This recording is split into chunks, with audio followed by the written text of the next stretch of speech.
Welcome to another week keeping up with federal lawmakers. This is the Gavel and I am Terry Ikumi. Now, following suspension of plenary for 2 weeks, the National Assembly committees have intensified their oversight on MDAs. This is in preparation for the 2025 budget and, as we hear, to improve the budgeting process of the country. So let's take a look at some of these oversight visits, beginning with the House of Representatives. The House Committee on Justice visited the Nigerian Communications Commission, where the menace of copyright infringement was a focal point. We now have the copyright levy running.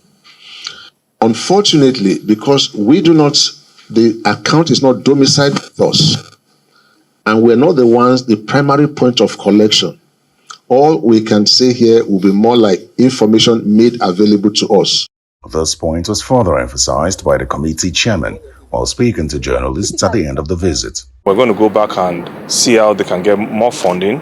And then there's a corporate levy that they've not had access to. We want to review that and find out why the corporate levy being collected in conjunction with customs, they're not getting access to it. The next stop for the committee was the Ministry of Justice. After a quick inspection of the facilities at the ministry, the Solicitor General gave an update on the fight against terrorism and banditry. We have been able to successfully conclude the prosecution and secured conviction of 140 terrorists at the Wawa cantonment in Kainji, Niger State. We have concluded 540 terrorism financing and banditry cases.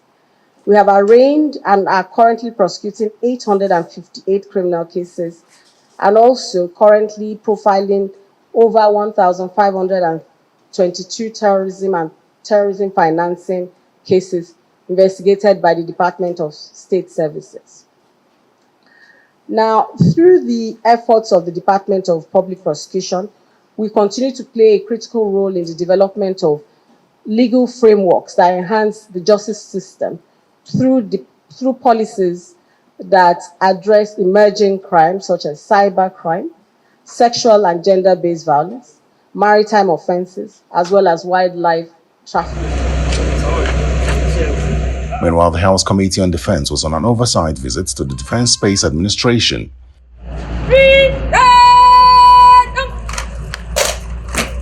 The Chief of Defense Space Administration reeled out the roles of the DSA to the nation's security as the committee chairman harped on the need for improved funding for the military.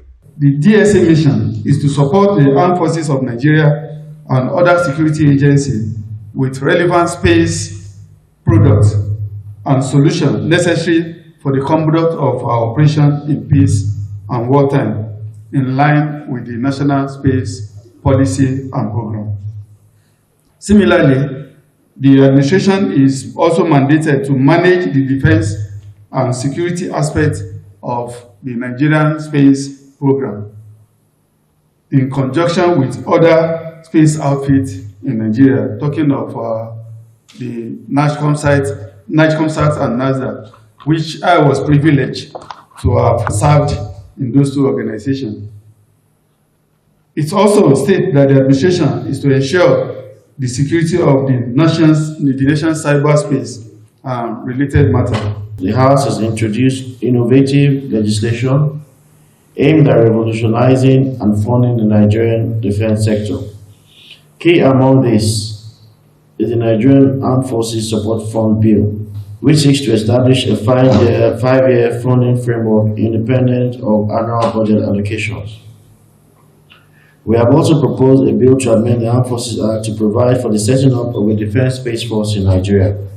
These bills and several others currently before the National Assembly represent our resolve to equip our armed forces to face the ever-evolving security challenges confronting our nation. As we conduct this oversight, it is our duty as representatives of the people to ensure that previous allocations to DSA were judicially utilized.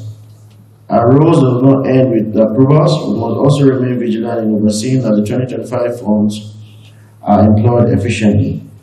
For this investigative hearing, The House Committee on Renewable Energy began investigation on the impact of investment in renewable energy on the country's diversification goals. Present at hearing was the President of the Governing Council of the Renewable Energy and Energy Efficiency Associations Alliance. One of the key elements of the 10th House of Representatives legislative agenda, as promoted by our dear Speaker, Right Honorable Tajuddin Abbas, is promotion of good governance. And good governance in unquestionable terms encompasses integrity, transparency, and objectivity in the processes of applying government resources, including propriety in initiation, budgeting, procurement, and execution of public projects for the good of the people. Mr. Speaker and the leadership of this Honorable House, in their wisdom, established this unique Committee on Renewable Energy, the very first time in the history of the National Assembly, to underscore its commitment to the development of sustainable energy technology and energy security in our dear nation. So this investigation is not to witch hunt any agency or individual, but to discourage opaqueness and promote transparency and objectivity in handling government or public resources for the overall development and good of the country. The Senate Committee on Finance has begun a fact-finding mission with members of President Bola Tinubu's economic team on the sale of crude oil to domestic refineries in Naira, among other economic concerns. So here's a detailed report of one of those engagements. Amidst the current economic hardship, the Senate Committee on Finance launched a fact-finding mission as they summoned President Bola Tinubu's economic team to probe critical issues of sales of crude oil to domestic refineries in Naira, among others. We gather to deliberate on the pressing matters related to the sales of crude oil to domestic refineries in Nigeria, in Naira, and its implication on the approved medium-term expenditure framework and fiscal strategy paper for 2024-2026, and what we should expect for 2025-2027. Additionally, we will examine shortfalls in NNPCL revenue remittances, focusing on key areas such as foreign and domestic excess crude accounts, the signature bonus account, NNPCL cash call account, and any outstanding unremitted revenue linked to under-recoveries. This meeting underscores our commitment to transparency, accountability, and the responsible management of our national resources. I am confident that with the collaboration of the Ministry of Finance under the able leadership of the Coordinating Minister of the Economy, the Office of the Accountant General of the Federation, the Central Bank of Nigeria, and Revenue Mobilization and Fiscal Commission, and other critical stakeholders present here, we will identify solutions and ensure that due process are upheld for the benefit of our economy and the Nigerian people. Painting an optimistic picture, the Minister of Finance begins by explaining that the President's key initiatives are yielding viable results. An important initiative of President Bola Ahmed Tinubu while leading and chairing the Federal Executive Council, he approved that crude be traded and refined, and the refined products be also sold for domestic consumption using the local currency. Of course, this was aimed at bolstering local refining, reducing dependency on foreign exchange, and establishing a framework for a competitive, deregulated petroleum market. We all know, and we all have seen, that directive and that decision of the Federal Executive Council has been successfully implemented, and it officially started on, I'll call it October 2, because of course October was a public holiday. That's when we started these naira-based transactions from crude oil and refined products. And let me put it in context. On May 29, 2023, His Excellency President Bola Ahmed Tinubu began his macroeconomic reform of the economy that was fundamental, that was substantive, and highly necessary at that point in time. And so I think we need to commend and congratulate all Nigerians on being able to stay the course of this particular reform program, which portends so well for the Nigerian economy and Nigerian people, and the benefits are already coming through. The executive chairman of the Federal Inland Revenue Service and the Accountant General of the Federation were expected to join the meeting but did not make it. The meeting continued behind closed doors for over 4 hours as the President of the Senate joined and no conclusive remarks. As that was going on, another critical issue of illegal and artisanal mining and other crimes are debated in a public hearing by the Senate Committee on Solid Minerals to push for the passage of a bill to create the National Mines Rangers Service. The sector, to me, is confronted with the contradictions of abundance. Why should we have so much and we are in pains? And that is why this bill, the debate that attended this bill is very important. However, there are some oppositions to the bill. Do you not think it would have been better to amend the act establishing the civil defense to include or accommodate illegal mining than to move further to start thinking of creating a new agency, a new body? The bill is going to contradict our own bill and usurp the function of the core, and then it's also tantamount to duplication. Sponsor of the bill rises in defense. The Nigerian prisons, the Nigerian immigrations, and even the army are overwhelmed. And so if these mining rangers come on board, it will not be too much. The committee has promised to put into consideration all views and come up with a solution. Before adjourning plenary for 2 weeks, 2 related motions were raised. One on the need to ensure proper utilization of borrowed funds, and the second on the delay in the 2025 budget. Disturbed that many loans from states are drawn from commercial banks and certified by the Federal Ministry of Finance as contracted without full compliance with the constitutional requirement for National Assembly approval. Additionally, there are instances where borrowed funds are not effectively utilized for the intended purpose, undermining the benefit of such loans to the citizen. Worried that contrary to the elusive image of the oil-rich country, Nigeria is a heavily indebted country with a huge debt portfolio. Resolved to mandate the Committee on AIDS, Loans and Debt Management to carry out a comprehensive audit and oversight of all loans obtained by the federal and state government since the inception of the current democratic dispensation and reports within 4 weeks. The House notes that the Fiscal Responsibility Act 2007 provides for the prudent management of the nation's resources, ensures long-term microeconomic stability of the national economy, secures greater accountability and transparency in fiscal operations within a medium-term fiscal policy framework, and the establishment of the Fiscal Responsibility Commission to ensure the promotion and enforcement of the nation's economic objectives and for related matters. This violation of the Fiscal Responsibility Act by the President is further explained by the Policy and Legal Advocacy Center on The Breakdown.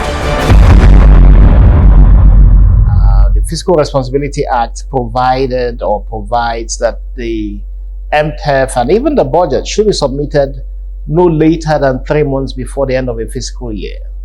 This didn't happen. If Nigerians understood this, it was because there was elections in 2023. And the government not only failed last year to present the budgets on time, it also submitted the budget in a way that the National Assembly did not see the full documents, did not deliberate on it, and simply passed it without knowing the contents of what was passed, and the president assented to it. And in between, the president brought supplementary budgets.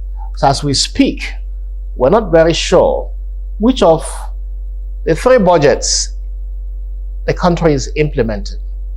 Now, to come back into a full year, 2024, and we are in the beginning of the last 2 months of the year, and a budget has not been submitted, an MTEF has not been submitted, the Fiscal Responsibility Act has been violated, it raises the question whether this is a deliberate act of passing budgets, not just in violation of our laws, but also in a way to achieve passage of a budget that nobody understands.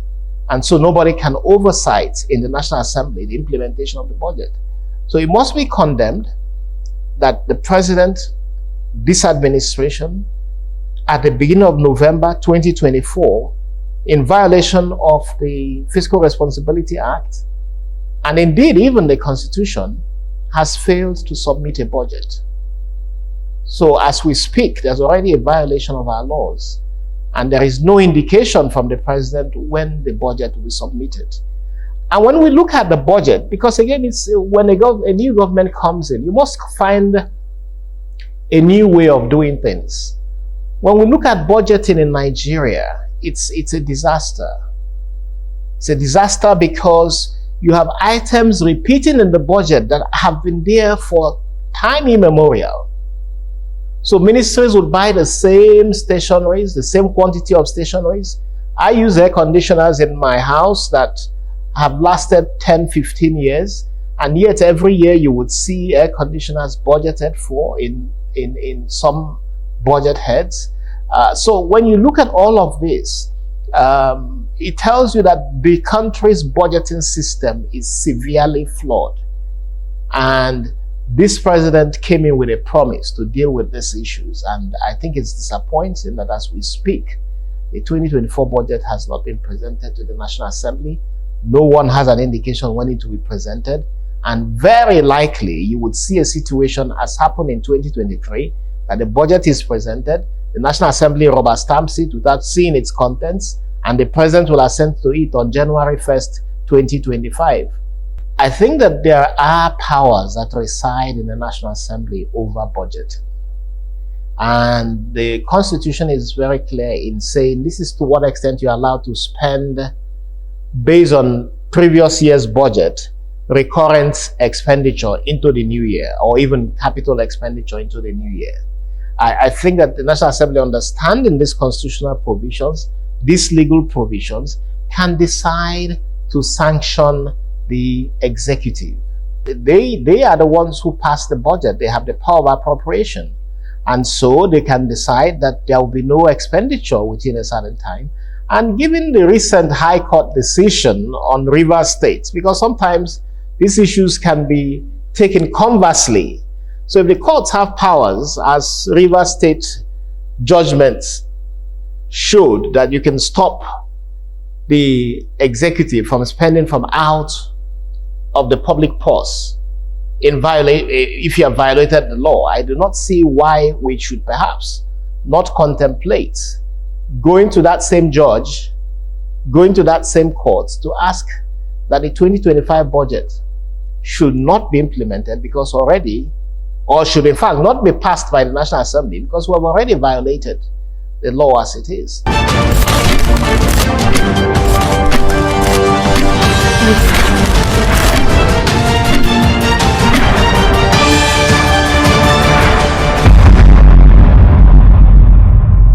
And on Constituency Focus today, Honorable Jalo Mohammed, representing the Gabi Federal Constituency of Kaduna State, is our guest.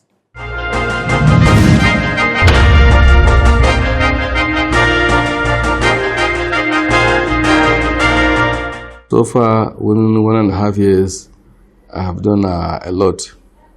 put close to 800 or 1,000 solar street lights in my constituency.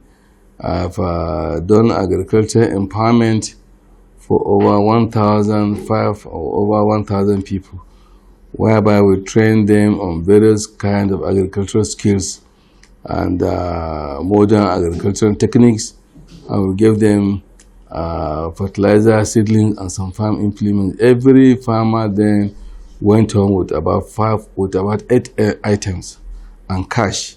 And also personally, I trained about 1,500 people on various kinds of handcrafts and skills, which I'm going to, they have graduated already.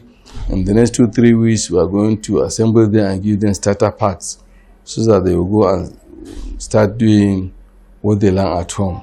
Some have learned the issue of saving, some chemical making, a lot of that. And I have built a skill acquisition center also in my constituency, where people can go there and learn various kinds of trades and handcraft. I've gone ahead to sink some boreholes. About some have been completed, and we are going to start construction of about 7 boreholes now, spread all over my constituency. Another area is the area of employment. We have gained some youth to be gainfully employed in some places, and the fire service, and the police, and other places too. And very soon, this coming Saturday, we are going to do medical outreach to about 500 people in the constituency. It's going to take place at the Gavel village and the Mani village, inshallah, this coming Saturday. In the area of roads, it is being, we are considering the issue of road also, both rural feeder roads and asphalt roads within the constituency. My constituency is one of the biggest constituencies, not only in Kaduna State, in Nigeria. So, issue of road and electricity. Issue of electricity also is one area that we are considering. Of course, the Rural Electricity Agency, zonal office from Jigawa, has come to my constituency in Kaduna State, Igabi. They have gone around the bridges that needs electricity, and until something is being done about it. So that, inshallah, by the next year in the 2025 budget, we are going to handle some part of it. The constituency also, my people, apart from the issue of skill acquisition that we have trained them, within December last year, we empowered some people with some sewing machine, knitting machine, spaghetti making machine, and so on and so forth. And very soon, in the next 3 weeks, we are going also to empower people. About 500 people will be given cash at hand from 100, 200 downwards, and about over 200 people will be given some implements, irrigation pump, sewing machine, knitting machine, grinding machine, motorcycles, and bicycles. In the next 3 weeks, about 200 people are going to benefit from that. And as I've said, about 500 people will be given cash so that people can be on their own. We have distributed food items to various communities in the constituency. We have distributed fertilizer so that people can go into farming. And very soon we are going to distribute another set of fertilizer for people interested in dry season farming. The issue of empowerment and improving the lives of my community is a continuous exercise.